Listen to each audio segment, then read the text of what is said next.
I told you I went through a journey, an exceptional journey, a journey which made me meet many fantastic.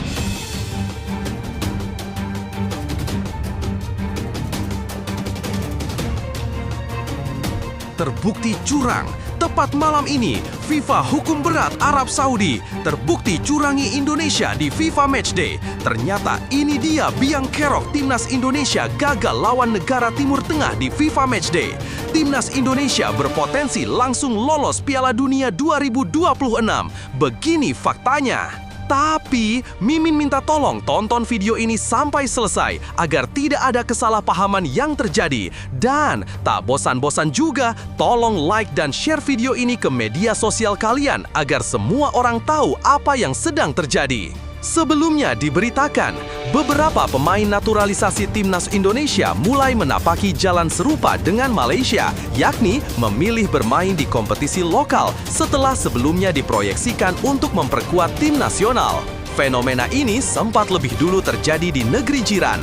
Pada Juni 2025, Federasi Sepak Bola Malaysia (FAM) meresmikan 6 pemain naturalisasi baru: Facundo Garces, Gabriel Palmeiro, John Irazabal, Imanol Machuca, Joao Figueiredo, dan Rodrigo Holgado. Ditambah Hector Hevel yang sudah debut lebih awal, mereka langsung dimainkan saat menghadapi Vietnam di kualifikasi Piala Asia 2027. Namun, publik Malaysia dikejutkan ketika sebagian pemain tersebut justru bergabung ke Johor Darul Takzim, JDT. Irazabal, Figueiredo, dan Hevel memilih berkostum klub raksasa itu.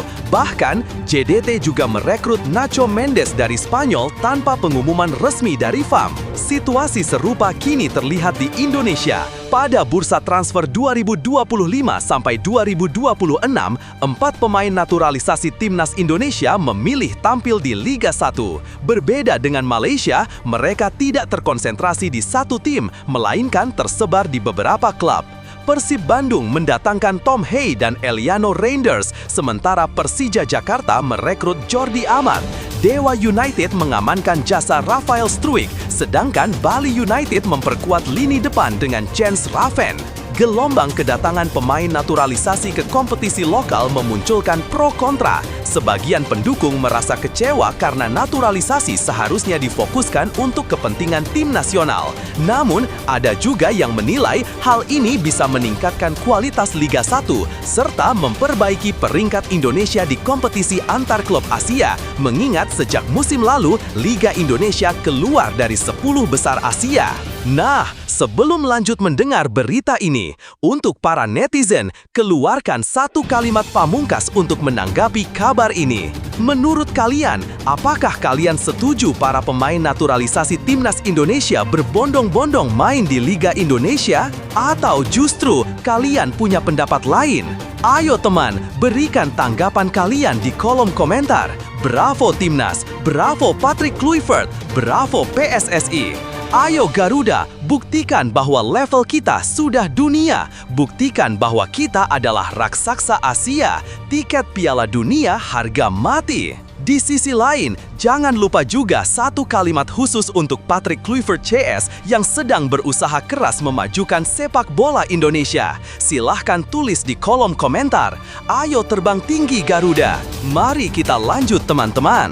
Saat ini, Persib menjadi satu-satunya wakil Indonesia di AFC Champions League 2, sedangkan Dewa United tampil di AFC Challenge League. Kehadiran para pemain naturalisasi diharapkan bisa mendongkrak prestasi klub-klub Indonesia di kancah Asia.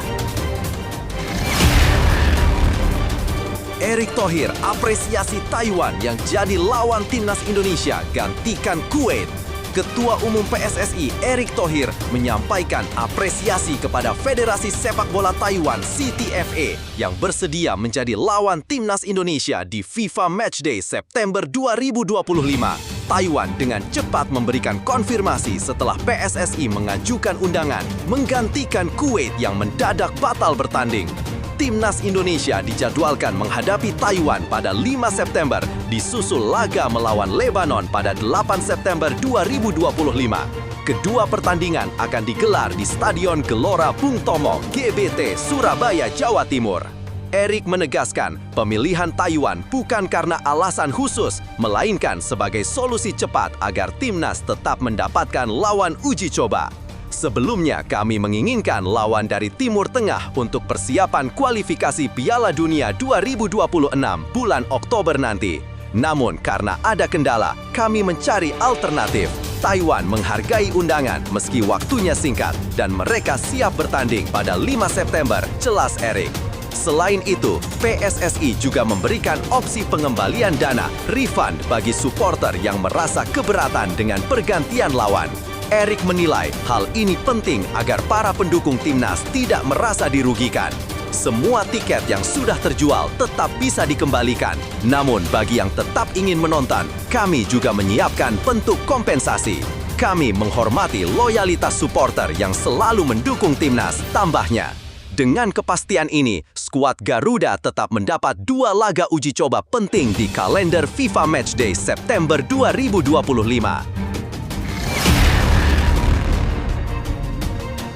Joey Pelupesi dan Asnawi Mangkualam resmi gabung Persib Bandung di Super League 2025-2026. Kabar terbaru dari Bursa Transfer Musim Panas 2025 menyebutkan 2 nama besar Timnas Indonesia, Joey Pelupesi dan Asnawi Mangkualam, dikaitkan dengan Persib Bandung untuk tampil di Super League 2025-2026. Isyarat itu semakin kuat setelah akun Instagram @casiagol mengunggah foto keduanya dengan tulisan Next disertai emoji jam pasir seakan menjadi kode kepindahan mereka. Belakangan, sejumlah pemain diaspora memang memilih berkarir di Liga Indonesia, khususnya bersama Persib Bandung. Setelah Tom Hai mendarat di Bandung dan dijadwalkan menyaksikan laga Persib kontra Borneo FC pada 31 Agustus 2025, kini giliran nama Eliano Reijenders yang kabarnya segera bergabung dengan status pinjaman dari PEC Zwolle. Lini tengah Persib Bandung kian solid. Jika Joey Pelupesi benar-benar resmi berseragam Maung Bandung, sektor gelandang Persib akan semakin tangguh. Saat ini, Persib sudah memiliki deretan pemain berkualitas seperti Luciano Guaicochea, Mark Klok, Tom Hai, Adam Alis hingga Deddy Kusnandar. Kehadiran tambahan tenaga baru bisa membuat Persib lebih kompetitif, bukan hanya di Super League, tetapi juga di ajang AFC Champions League 2 2025-2025. Dalam turnamen Asia tersebut, Persib tergabung di grup G bersama Selangor FC, Bangkok United, dan Lion City Sailors. Dengan sistem 2 tim teratas lolos ke babak 16 besar, peluang Persib untuk melaju jauh terbuka lebar. Jika sukses, prestasi itu akan berdampak positif pada peringkat Liga Indonesia di level Asia yang saat ini masih berada di posisi ke-10 zona timur di bawah Singapura, Hong Kong, dan Kamboja. Dampak bagi timnas Indonesia. Kehadiran sejumlah pilar Garuda di Liga Indonesia tentu membawa 2 sisi. Di satu sisi, keberadaan mereka di kompetisi domestik memudahkan PSSI memanggil pemain kapan saja untuk agenda timnas. Namun, ada pula kekhawatiran menurunnya kualitas permainan karena mereka tidak lagi bersaing di level Eropa yang memiliki standar kompetisi lebih tinggi. Meski begitu, langkah Persib dan klub-klub lain dalam merekrut pemain diaspora tetap patut diapresiasi. Selain memperkuat klub, kedatangan mereka juga dapat meningkatkan daya saing Liga Indonesia di mata Asia. Kini publik menanti apakah rumor Joey Pelupesi dan Asnawi Mangkualam segera terwujud menjadi kenyataan dalam waktu dekat. Hadapi Korea Selatan, Timnas U23 Indonesia tanpa laga pemanasan menuju kualifikasi Piala Asia U23 2026. Timnas U23 Indonesia tengah bersiap menghadapi kualifikasi Piala Asia U23 2026 tanpa satupun laga pemanasan resmi. Hingga kini belum ada uji coba yang dijadwalkan meski pertandingan tinggal hitungan hari. Pelatih Gerald Vandenberg yang baru ditunjuk awal tahun ini sejauh ini hanya sekali mendampingi Garuda Muda di turnamen ASEAN Cup U23 2025. Menariknya, sejak Januari hingga Juli, PSSI tidak pernah mengatur laga persahabatan untuk timnas kelompok usia ini. Bahkan pada jeda internasional bulan Maret dan Juni, tidak ada pemusatan latihan lantaran Vandenberg fokus menjalankan perannya sebagai asisten pelatih Patrick Kluivert di timnas senior. Kini, ajang kualifikasi Piala Asia U23 2026 di Sidoarjo pada 3-9 September 2025 menjadi agenda penting kedua bagi Vandenberg bersama Indonesia U23. PSSI sudah memanggil 23 pemain dan menggelar pemusatan latihan di Surabaya sejak 25 Agustus. Namun, hingga 5 hari sebelum laga perdana, belum ada kepastian soal uji coba. Situasi ini cukup mengkhawatirkan karena Indonesia akan berhadapan dengan Korea Selatan, salah satu raksasa Asia di fase grup. Beruntung, Garuda Muda lebih dulu bertemu Laos 3 September dan Macau 6 September sebelum berjumpa Korea Selatan 9 September. Pertandingan melawan dua tim yang relatif lebih lemah itu bisa menjadi ajang adaptasi sekaligus simulasi laga kompetitif. Pelatih senior Rahmat Darmawan menilai dengan jadwal pertandingan yang padat, rotasi pemain menjadi kunci. Menurutnya, menjaga kondisi fisik dan kestabilan performa tim lebih penting dibanding hanya bertumpu pada starting 11 yang sama di setiap laga. Jika berhasil melangkah ke putaran final Piala Asia U23 2026, PSSI perlu memberikan lebih banyak pengalaman internasional bagi tim ini. Kesempatan bermain melawan tim-tim kuat di laga uji coba akan sangat membantu pembentukan karakter dan kualitas permainan para pemain muda. Jadwal Timnas U23 Indonesia kualifikasi Piala Asia U23 2025. 3 September 2025, Indonesia versus Laos. 6 September 2025, Indonesia versus Macau. 9 September 2025, Korea Selatan versus Indonesia.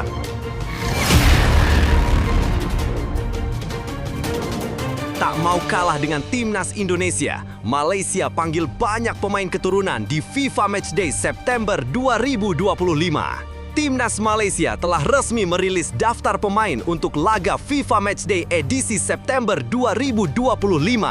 Pelatih Petr Chlamovski memanggil total 29 pemain yang akan disiapkan menghadapi Singapura pada 4 September dan Palestina pada 8 September mendatang.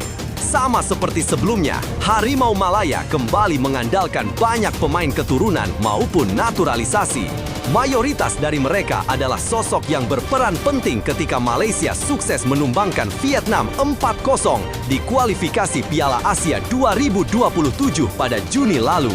Salah satu nama baru yang mencuri perhatian adalah Facundo Garces, bek milik Deportivo Alaves yang kini resmi masuk skuad Malaysia.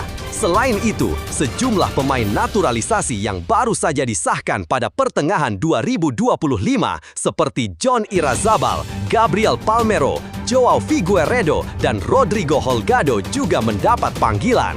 Tak hanya itu, ada pula pemain debutan Richard Chin yang saat ini membela Raith Rovers di kasta kedua Liga Skotlandia.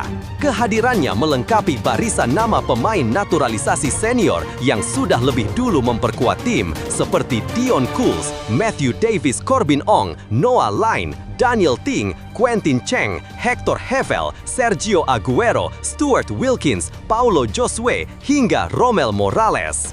Jika dihitung secara keseluruhan, Chlamovski memasukkan 16 pemain naturalisasi dalam daftar kali ini. Langkah tersebut memperlihatkan ambisi Malaysia yang ingin menyamai Indonesia dalam memaksimalkan program naturalisasi pemain. Performa Harimau Malaya belakangan juga semakin meyakinkan. Dalam kualifikasi Piala Asia 2027, mereka memimpin klasemen grup berisikan Vietnam, Laos, dan Nepal dengan raihan poin sempurna. Kondisi ini membuat Malaysia menjadi salah satu tim favorit untuk lolos ke putaran final. Daftar pemain Malaysia FIFA Matchday September 2025. Kiper Azri Ghani, Haziq Nazli, Suhaimi Husin, Sihan Hazmi. Bek Azam Azmi, Corbin Ong, Daniel Ting, Dion Kools, Dominic Tan, Facundo Garces, Gabriel Palmero, Harith Haikal, John Irazabal, Richard Chin, Syahrul Saad, Quentin Cheng. Gelandang, Endrick Dos Santos, Hector Hevel, Nazmi Faiz, Noah Lain, Sergio Aguero, Stuart Wilkins. Striker, Arif Aiman, Faisal Halim, Joao Figueiredo, Paulo Josue, Rodrigo Holgado, Romel Morales.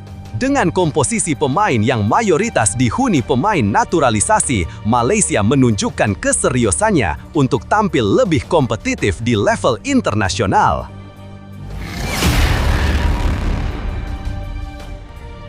Calvin Verdong jadi suksesor bek sayap kiri timnas Swedia di Lille, berpotensi main di Europa League 2025-2026. Calvin Verdong, bek kiri andalan timnas Indonesia, dikabarkan masuk dalam radar klub Prancis LOSC Lille. Media internasional ESPN melaporkan bahwa Lille sudah melayangkan tawaran senilai 3 juta euro atau sekitar 57 miliar rupiah kepada NEC Nijmegen untuk bisa mendatangkan pemain berusia 28 tahun tersebut. Lille menargetkan Verdong sebagai pengganti Gabriel Gudmundsson, bek asal Swedia yang baru saja hijrah ke Premier League bersama Leeds United pada awal Agustus 2025 dengan nilai transfer mencapai 11,6 juta euro. Apabila kesepakatan ini terwujud, Verdong berpeluang tampil di ajang Europa League musim 2025-2026.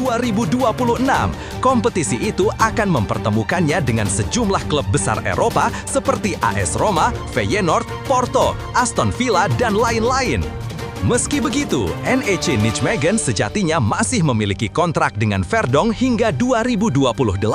Sejak direkrut pada 2022, ia telah menjadi pilar utama di lini pertahanan. Hingga kini, Verdong tercatat sudah bermain dalam 164 pertandingan, menyumbang 8 gol dan mencatatkan 9 assist. Menyadari kemungkinan hengkangnya sang pemain, NEC disebut tengah mencari sosok pengganti. Beberapa nama yang masuk dalam radar antara lain Jensen Silt dan Karim Sow dari Lausanne. Selain itu, tim asuhan Dick Strauder juga masih memiliki opsi lain di sektor bek kiri, yaitu Thomas Owejan. Dengan performanya yang konsisten, peluang Verdong untuk berkarir di level lebih tinggi bersama Lille kian terbuka. Jika transfer ini rampung, ia bukan hanya memperkuat lini pertahanan klub Prancis tersebut, tetapi juga menambah pengalaman berharga di pentas sepak bola Eropa.